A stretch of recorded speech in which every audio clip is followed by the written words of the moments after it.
È stata una giornata difficile, lunga, iniziata nella notte, dove abbiamo assistito a una violenza importante, addirittura in certi punti davvero con devastazioni rilevanti. Il maltempo ha colpito duro, ha colpito tutta la fascia centrale della regione, dal confine con il Veneto fino al confine con la Slovenia. Ci sono diversi punti nei quali i danni sono presenti e questo l'abbiamo verificato anche in tutti i sopralluoghi che abbiamo fatto nel corso della giornata.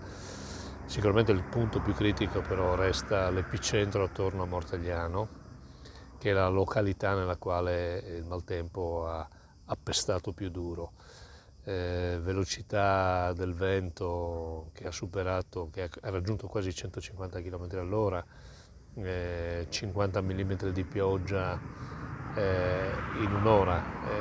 È stata una violenza che nessuno di noi poteva immaginare. Il patrimonio pubblico, il patrimonio privato, le attività economiche sono state colpite duramente, e in particolare nel triangolo che ha come epicentro Mortegliano, con i comuni di Lestizza, Bicinico, Pozzuolo. Tutta l'area del Medio Friuli ha dovuto scontare anche delle evacuazioni importanti. A Mortegliano i tetti sono stati divelti, la protezione civile che è entrata in campo con oltre 700 tra uomini e donne volontari, con 250 mezzi che si sono affiancati naturalmente al lavoro dei vigili del fuoco, delle forze dell'ordine, di tutti coloro che sono stati impegnati in queste ore a cercare di fronteggiare questa difficoltà. A Mortegliano abbiamo anche dovuto evacuare una casa di riposo, ospitando gli anziani in altre due strutture, e ci stiamo occupando anche di alcune famiglie che non riescono a trovare delle soluzioni da parenti. L'energia elettrica è mancata partendo da 12.000 utenze e via via l'Enel sta facendo un grande lavoro per ripristinare questi collegamenti.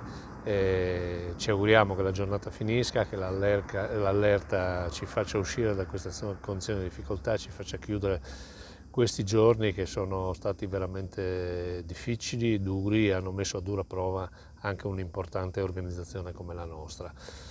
Finito questo, naturalmente ci sarà tutta la stima dei danni, abbiamo coinvolto i comuni, ho incontrato diversi sindaci nel corso di questa giornata, come l'ho fatto nelle giornate passate.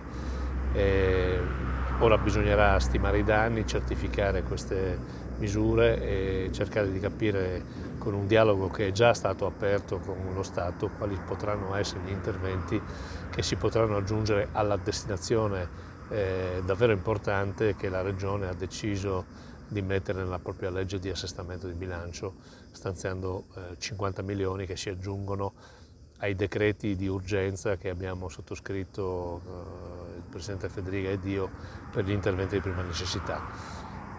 Usciamo da una dura prova.